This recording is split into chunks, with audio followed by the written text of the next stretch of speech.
Salut. Oui, elle est plus toute seule, elle a une copine. Alors, la moto, la Losi Pro Moto MX, c'est une super machine.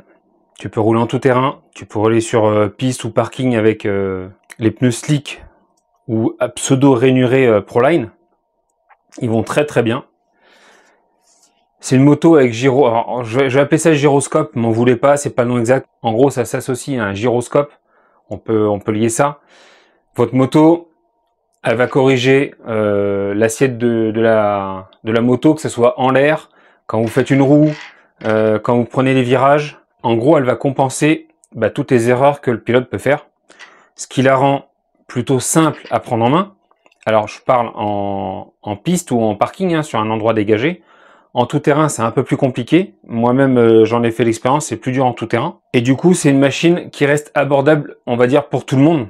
En guise de pilotage. Après, au niveau prix, voilà, c'est chacun fait en fonction de ses moyens et ce qu'il veut faire. Mais moi, voilà, franchement, je cherche depuis des mois une occasion comme celle-là. Donc là, c'est quoi? C'est une moto l'AD88. Donc l'AD88, c'est français. Vous trouvez ça sur le site Voloisir 88.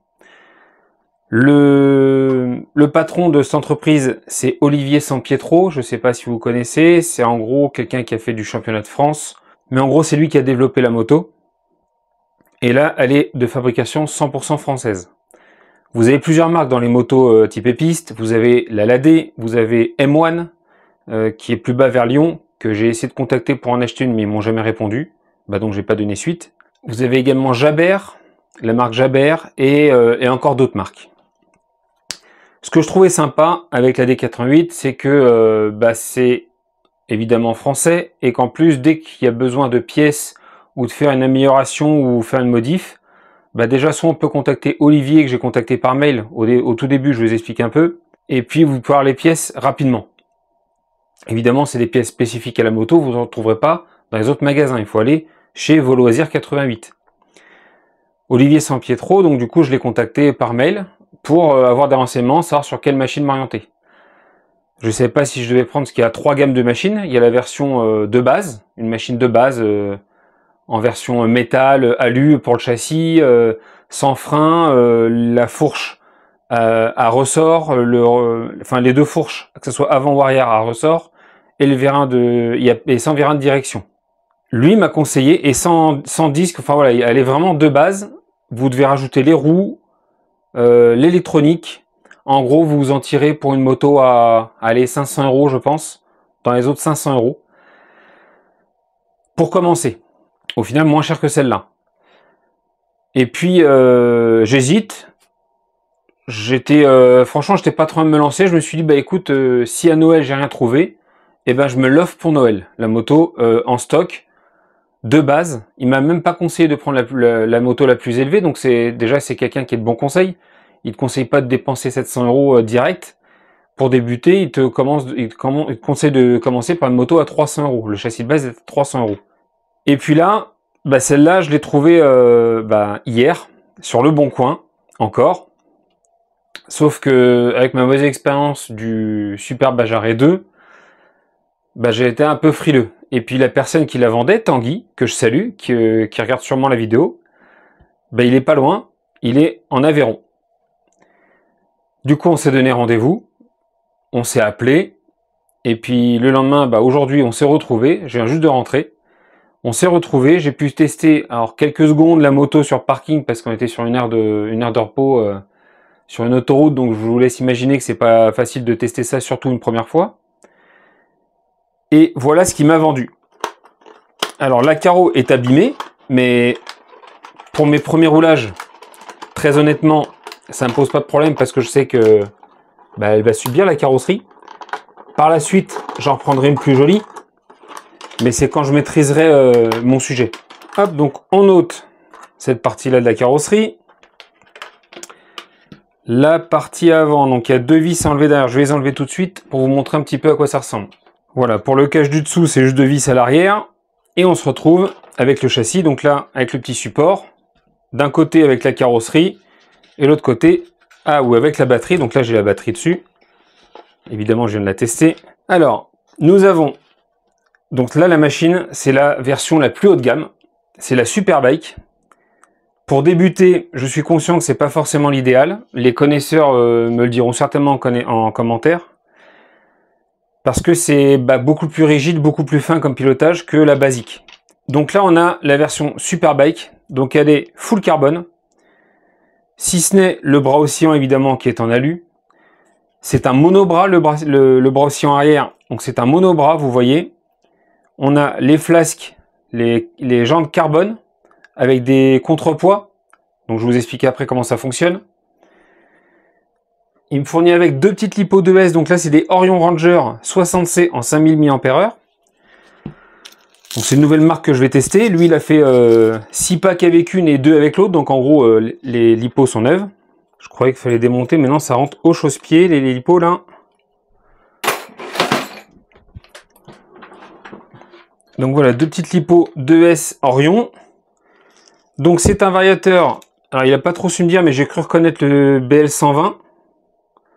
Ça doit être le BL120. Et le moteur, on a un Ace-Run 3650.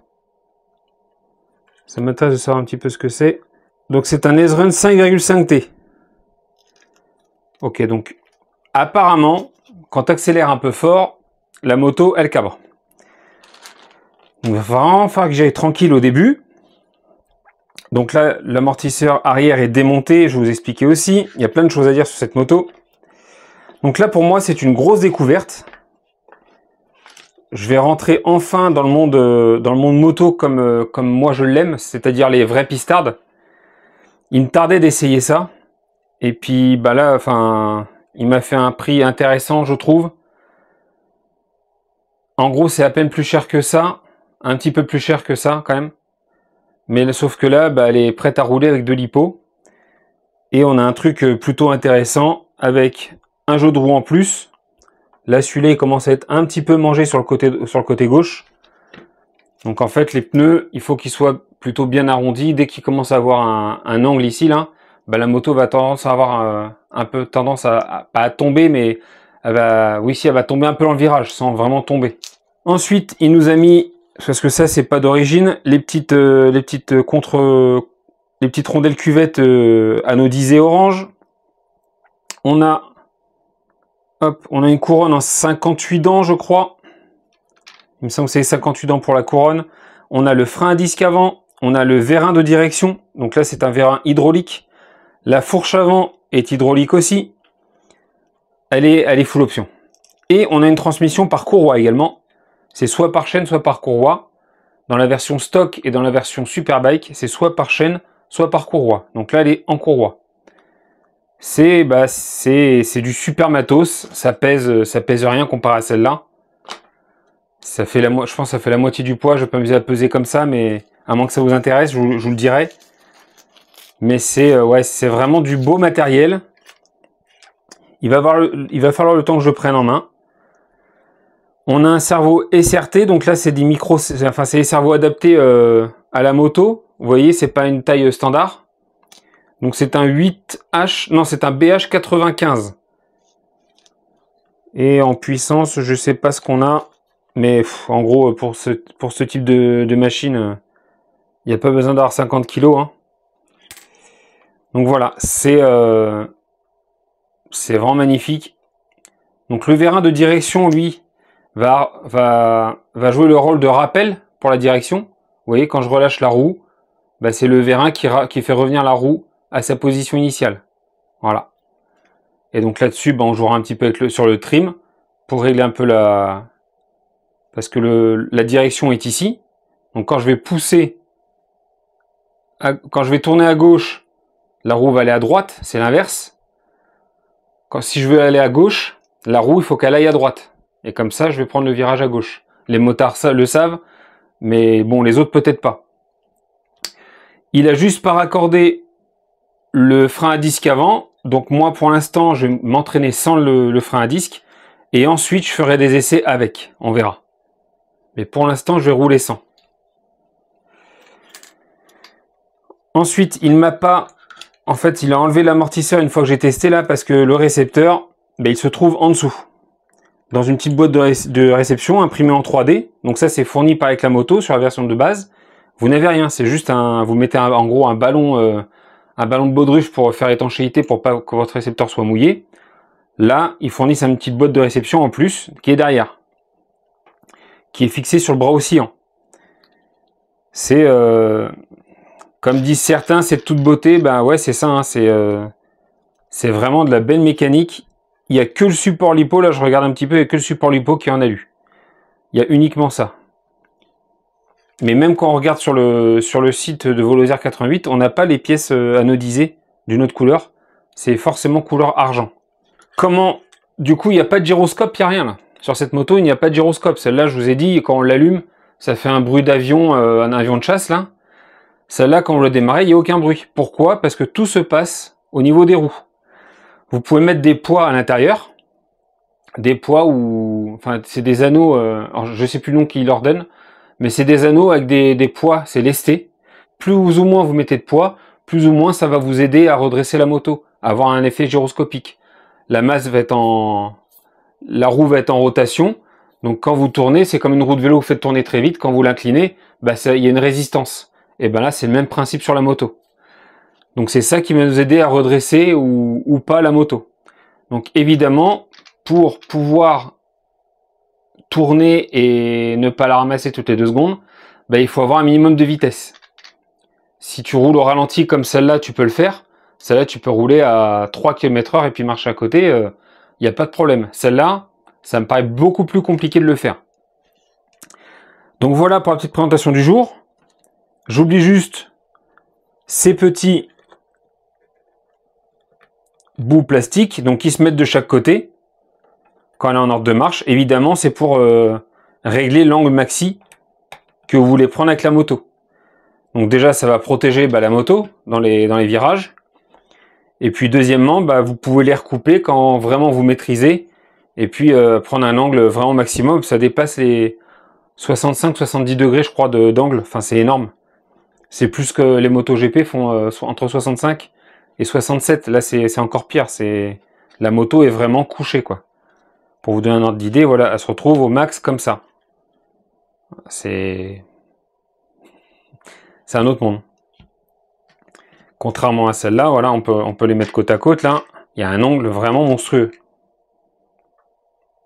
C'est impressionnant. C'est vraiment impressionnant. Donc, dans les prochains jours, prochaines semaines, moi, je vais aller m'entraîner. Je vais faire des packs et des packs. Là, j'ai 2 lipos, mais en 2S, j'ai 3 autres batteries. Donc, je vais pouvoir m'enchaîner des sessions de 2, 3, 4, 5 batteries pour m'entraîner. Je vous filmerai de temps en temps. Je vous filmerai évidemment un petit peu le premier run, où je pense que je vais pas arrêter de me rétamer. Le deuxième, certainement aussi. Et puis, petit à petit, je vous mettrai peut-être des petites minutes comme ça, par-ci, par-là, ou 2-3 minutes, pour pas que ce soit un truc trop long. Vous montrer un petit peu ce que ça donne. Je sais qu'il va falloir insister. J'en ai parlé avec Jam Jam notamment, qui a une chaîne également. Et Jam Jam, pareil, il avait acheté la moto et au bout d'un moment, il a lâché parce que trop dur et il avait pas... Enfin, de ce que j'ai compris, il n'a pas eu envie d'insister plus. Mais moi, j'ai vraiment envie d'arriver à rouler ça. Et comme j'aime beaucoup aller sur piste asphalte, là, je vais rouler la F1, je vais rouler la MCD, les GT1 8e. J'aimerais rouler aussi la moto. Enfin, ça serait un gros plaisir pour moi.